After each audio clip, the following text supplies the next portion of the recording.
on another episode of our drift car build-off presented by Spec Clutch and Koyo Rad. It's time to get down to job number one, pulling this blown motor out of the Z.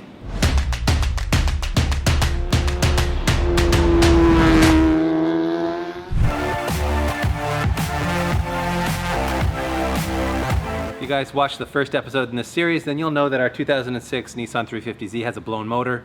We don't actually know what's wrong with it, so why don't we start by draining the fluids and see if we find anything interesting in there. Oh wait, I think I see that gold shimmer in the oil. Yeah. Yeah, on the bolt here, you probably can't see it at all, but yeah. Yeah. Oh, I see it in the oil too. There's no big chunks, but It's got the shimmer. it's got the shimmer. It's got the My Little Pony shimmer. Yeah. All right. Well, That's confirmed. We got a blown motor, huh? that's it. Listen, we got a spare one that we know it isn't Exactly. blown, We're so putting in a motor whether we like it or not. let's just get down This to motor it. is dead. It for certain is. And I did try to start it. So way back when we got this car originally, I did start it for I think like 10 seconds and I heard rod knock. So it's not like we're Making that up. we're making this up or the previous owner thought that and it actually wasn't it. It certainly has rod knock. You think this is a good idea, PT? Hold a bucket under here and take the drain out? I think so. Why not? And for those of you that are wondering why we're not using our big drain pan, well, it's full of oil. You don't want to mix rad fluid and oil. It's bad for the environment. Well, then you can't recycle the oil, right? Exactly. Oh, I've already cracked this loose. Wow, this is like a huge Home Depot ad right now. Here, I'll turn it this way. That's why we're not There getting you go. free advertising. And I just don't know how much of a mess this is going to make. My main concern is I don't want a face full of coolant. Yeah. You're going to be all right. I think we can all agree my face is too pretty to risk it with a load of coolant. Come on, why aren't you coming out? It's out. Almost. It's almost there. Oh, yeah. There you go. Very drama-free. I can do it like a bartender. Get that high pour going. It's like a spa in here with all these gentle sounds of water trickling. Such a relaxing environment. Yeah. And at the spa, you usually get clumps of... Dirt. Oh, yeah. there's some metal there, but there's Holy- Arizona's finest. Yeah. I think that's from the off. That's, before the bumper was destroyed. Yeah, I or- would say that's what happened to the bumper right there. Wasn't paying very close attention because when I unbolted this from the mid pipe, it fell on my head because the hangers weren't really attached to anything. Yeah, the hangers are actually broken off. Luckily, this thing is incredibly light. It must weigh 3 pounds maybe. We've lost all the inside of it. Yeah, you can see inside that there's some glass pack left on this side and none left on that side. It's titanium, I believe it's a Trust exhaust, Yes. ready? And it's super light. It's kind of a shame that it's ruined, but there's no point in trying to repair this when you look inside of it and see how little packing is left inside of Yeah, it. sadly it is ready for the scrap heap. I don't know, actually, we may be able to reuse the tips or something Or for this another bend or project. something. Yeah, Like this is nice. really nice stuff. titanium. Yeah. This one's dented up, but oh yeah, there you can see right there. It says Trust. I don't think I trust this to do any sound abatement though.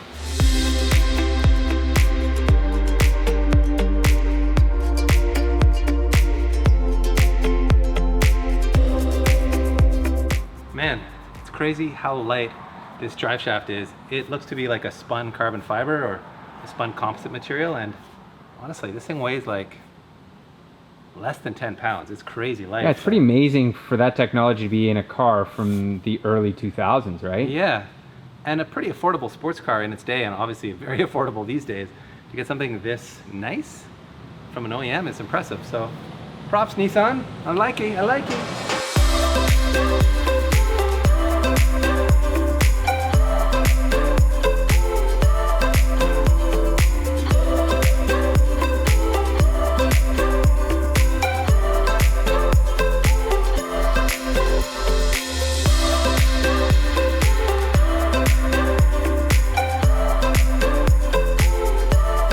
Well, I've already sacrificed my favorite hat to the gods of engine swaps when that muffler fell on my head, but it's otherwise been a very easy job. I would have to say this is one of the easier cars to pull the motor out of if you remove the front end like we did. Yeah, it's pretty incredible. You can take that whole front end off. Yeah, and it means we can just pop the motor out from the front. One of the treasures that we found while disconnecting everything up here is this old earthing kit. I don't know. Looks like an HKS one. I remember they used to be purple. Yeah. It's I don't really know if these do much on modern cars or not. I mean, modern engines are so well grounded. They already have a million grounds on them. I'm really not sure if these do anything, but I don't know. Let us know in the comment section if you've ever used an earthing kit and found it to be helpful in some way or not. I don't think we've ever really tried them or tested them, have we, Pete? Because you know what? Back in my magazine days, I did, and they picked up like 2 to 3 horsepower on the dyno. Really? But yeah, that was back in the day when I thought 2 to 3 horsepower meant something. Well, it's still 2 to 3 horsepower. Anyway, it's kind of fun to find some of this stuff on here. Other than that, it was just a matter of fishing the wiring loom for the ECU out through the firewall, disconnecting the fuel, the power steering hoses, the heater hoses.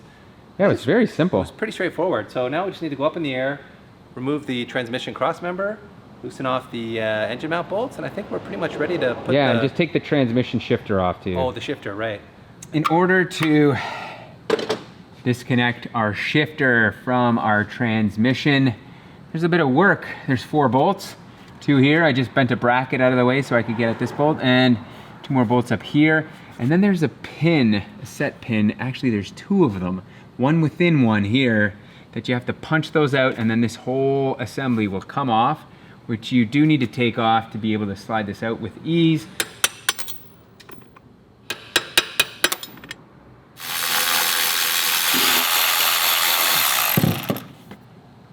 All right, last bolt here, and there it is. Whew. Isn't that a beefy unit? Yeah, it is. Look at that. Yeah. We are now at the phase of trying to extract this motor out of the chassis, and as you can see, we did a bit of research online, and there was no really good way to extract this motor, where to mount the chains to the engine. Some people end up using the headers. There's like, the factory Nissan setup is there's actually like a cradle, right? That grabs around the headers and then brings it up here. So we decided to go with the front, I don't even know what this is, the bridge between the cams. Yeah, kind of. And then in the backside around the throttle body, just because those 2 spots seem pretty damn strong and secure. But we shall find out. One side is coming out. I should also mention we do have a jack under our transmission right now, and that is to ensure that it's not sitting or tilting too far to the back. And really what we need to do is just get it up and over our power steering. Getting close. She is. Our lines are out of the way here. Looks like it. A few lines were just pinching up here. There we go. Oh. See, there's just a bunch of power steering lines below that you need to worry about. Okay. And if you're not careful, they will crush. So you just have to always move it forward slowly, check it, come up a little bit, pull it out. Here she comes. Oh. Rubbing a bit there. Rubbing's racing. There we go. Hey, we're official. We're out. VQ is Banging out. along. But it is out. Look at that. Oh, I'm caught on the damn thing. Oh yeah, you're caught. Okay, well, that wasn't so bad, was it? No. Yeah, I think that's pretty dang easy if you think about it. And our method of going through the intake manifold and here seems to work. If you guys have better methods, by all means, post them up. Here we have our VQ RevUp from Siki, and this is the motor we just pulled out of the Z that we know is not that healthy. So the motor that came out of the car had stolen headers on it. This one's got stock headers. I actually ran those headers on my G35, so I know exactly how much power they make on the dyno. At least on my G35, I know how much power they made. They made about 10 wheel horsepower peak between 6 and 7,200 RPM, but below that, they actually lost torque and horsepower. So there's a pretty big trade-off there between mid-range power and that bump that you get in the top end. I mean, when you're drifting, you're kind of near the rev limiter a lot, so I can see the advantage of swapping the headers over for that 10 horsepower at the very top end. But on the other hand, me really being a beginner drifter and kind of learning, I suspect I'll be spending some time in the mid-range. So Yeah, especially initiation and whatnot. I think you'll be in the yeah. mid-range more than right at the rev limiter. yeah, so it's a tough call. I'm not really sure what the smarter play is. I think I'm going to leave the stock headers on, to be honest. I like how fat they make the mid-range, so we'll pull these off the motor, and I guess we could swap them on later, but I can tell you from experience that doing headers on this car is very difficult with the motor in the car, so if we were ever going to do it, now would be the time. But I don't know, let us know in the comments what you think the right play is on a drift car. Do you want that little extra like 10 horsepower in the very top end, or do you want that extra 10 to 20 in the mid-range? That's the trade-off that we're looking at here. So I don't know, we'll mull it over. You'll see in the next episode what decision we make when we put this motor back in the Z. I feel like the Z needs a nickname, by the way. I'm used to calling Connie Connie. What do we call the Z, everybody? Let us know what we should call it. And I don't know, if we see a winner name there, maybe we'll even send you like a t-shirt or a hat or something for coming up with a cool name for the Z. Anything else, Pete? I think that's it. I think that's pretty much a wrap on this episode.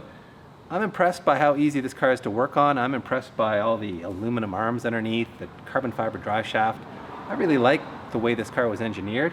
And having owned a G35, I know what to expect out of the VQ, out of the CD09. Oh, speaking of which, we got to swap the transmission over.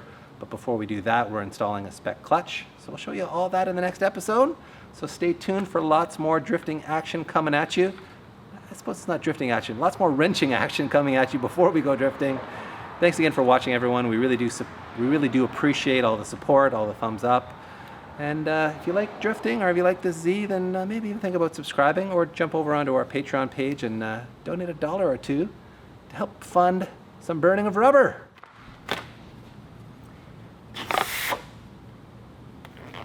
This is what Pete looks like putting on rubber gloves, everyone. Getting ready for that. The glove don't fit. I quit. Uh-oh. It's gone then. Okay.